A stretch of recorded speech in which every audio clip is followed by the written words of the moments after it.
Alors la Fed, on l'a commenté tous les jours sur Rémi ce mercredi, on ne sait pas, on ne lit pas dans le bar de café, on n'a pas la boule de cristal, et il ne tousse pas quand je fais mon sommaire, lui, non, mon intro. Désolé.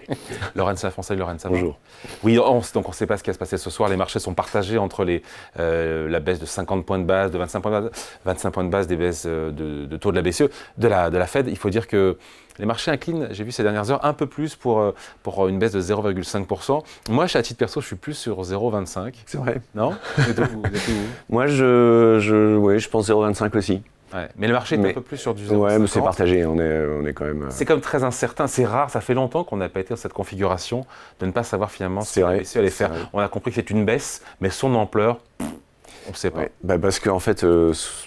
il y a deux versions, soit elle fait 0,25 et pour certains ça va être trop peu, elle est en retard, et soit elle fait 0,50 et on peut aussi se dire attention, elle sait quelque chose, elle est en train de paniquer sur l'économie. Donc voilà, il y a un débat là-dessus. Il y avait déjà le débat en juillet dernier, où on pensait vraiment qu'il y aurait une baisse de taux, il n'y en a pas eu. Il ne faut pas qu'elle montre qu'elle panique.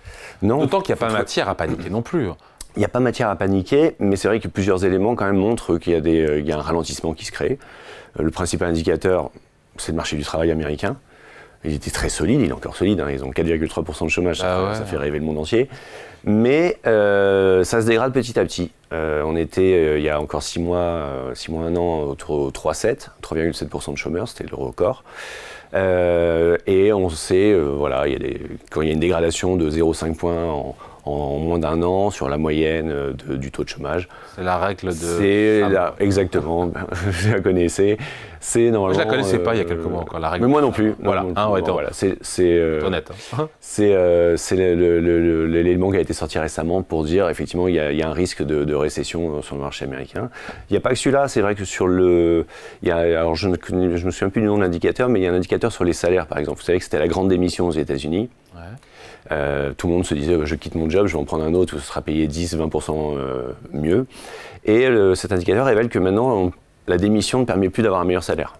Les salaires, quand vous démissionnez, sont moins intéressants que lorsque vous restez au chaud dans votre entreprise.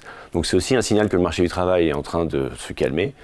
Le manque de main-d'œuvre n'est plus un problème. Et donc effectivement, c'est un signe de ralentissement de l'activité qui doit inciter à la Fed à agir. Tout le monde se polarise là sur septembre, sur la réunion, mais il y a aussi ce qui va se passer après. Les prochaines réunions de la Fed. Bien sûr, en novembre. C'est juste un geste, il y a la solution. Pour l'instant, vous savez, il y a ce qu'on appelle les dot plots, ce qui donne un petit peu une prévision de la marche à suivre. En juin, la Fed sous-entendait qu'avec un taux de chômage à 4,2%, elle aurait voulu des taux autour de 4,2. Donc on est à 5,50 sur le taux américain. Donc il y a une marge pour baisser les taux. Ouais. L'inflation qui stagnait vraiment entre 3 et 3,5. On est à 2,5 là. On est à 2,5, donc bon, on n'est pas encore à l'objectif de 2, mais ça donne un petit peu l'idée qu'il y a un bol d'air et une marge de manœuvre sur les taux. Mais effectivement, ça va être délicat jusqu'à la fin de l'année, parce que le marché, lui, a déjà intégré cette baisse de 100 à 125 points de base d'ici décembre. Ah ouais, quand même. Donc, c'est ambitieux, ça, hein? Ça paraît ambitieux, surtout si on part comme nous sur 25 points de base cette fois-ci. Ouais, il en reste quoi? Il en reste 2? Il reste 2 après celle-ci. Ouais, donc ça veut dire 25 là et 50-50 des 2 suivantes. Donc ça voudrait dire quand même qu'il y a une accélération dans le retournement du cycle monétaire. Et est-ce que c'est justifié ou pas par un marché du travail, on l'a dit, qui montre des signes de fatigue, je veux dire évident, mais il n'y a rien de dramatique, pardon. Ah non, mais vous savez, c'est toujours pareil, les indicateurs économiques, il y a un peu un effet retardé, c'est ça? C'est ça, un effet de retard. On le voit quand même, il y a un autre indicateur important, c'est le cours du pétrole. Ouais. C'est quand même quelque chose de très cyclique. Ouais, on l'a commenté ici, $20 de baisse. Vous l'avez commenté, on a monté un petit peu à 72, alors que le Moyen-Orient est quand même très tendu. Non, il y a une prime pour la situation au Moyen-Orient. Malgré ça, on a perdu 20% en 6 mois sur le baril. Donc ça, c'est plutôt un indicateur quand même qui également va dans le sens d'un ralentissement et de la nécessité pour la Fed d'agir. Vous avez aussi plusieurs indicateurs d'activité, les PMI industriels qui ne sont pas très bons aux États-Unis. Bon, ça c'est assez récurrent.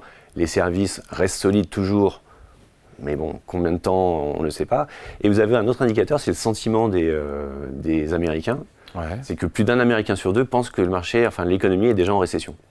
C'est que le sentiment... Alors que ce n'est pas le cas. Ce n'est pas le cas, ce n'est pas le cas. S'il devrait venir chez nous, il verrait que c'est une économie qui n'est pas terrible. Alors qu'ils sont à 2,5% de croissance, les Américains. Oui, ils sont... Dernier trimestre, ils ont fait du 2,5 ou 3%. Ils n'ont pas de chômage. Mais ce qui est important, c'est la dynamique. C'est pas vraiment où est-ce qu'on est actuellement, c'est est-ce que c'est vraiment en train de se dégrader. Est-ce que ça freine? Donc, l'économie américaine freine. Est-ce que, double question, elle freine très fort en spontané pour aller vers une récession? Moi, je n'ai pas l'impression. Et si oui, dans quelle mesure, et c'est la question qu'on se pose aujourd'hui, dans quelle mesure est-ce que la Fed est en capacité à piloter tout ça, notamment au travers de sa politique monétaire? Le souci, c'est qu'effectivement, quand on regarde ces chiffres, on a du mal à croire qu'on va vers une récession dure et violente. Mais mettez-vous en 2007, à l'époque, vous aviez des taux réels qui étaient à 3%. Et aujourd'hui, on est là? Et aujourd'hui, on a des taux réels qui sont à 3%.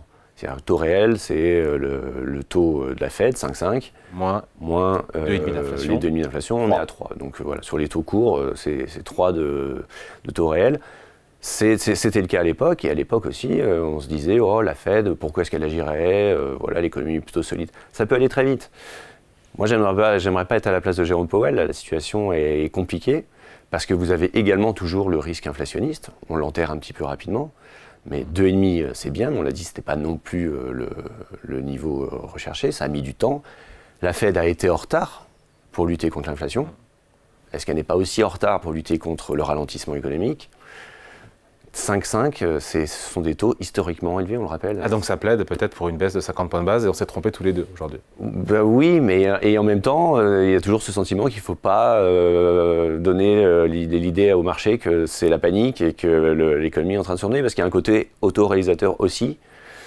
C'est difficile, mais voilà, je pense que ça va être le sujet, c'est pour les mois, les semaines et la fin de l'année, ça va vraiment être la gestion des taux d'intérêt de la Fed. Et pour le coup, comme vous dites, c'est plus incertain que jamais, même si on a intégré les 100 points de base, c'est pas si simple. Allez, merci beaucoup. Point de vue signé Laurence Lafont, rédacteur en chef de la lettre d'investissement Propos Utiles. Merci Laurence. Merci David.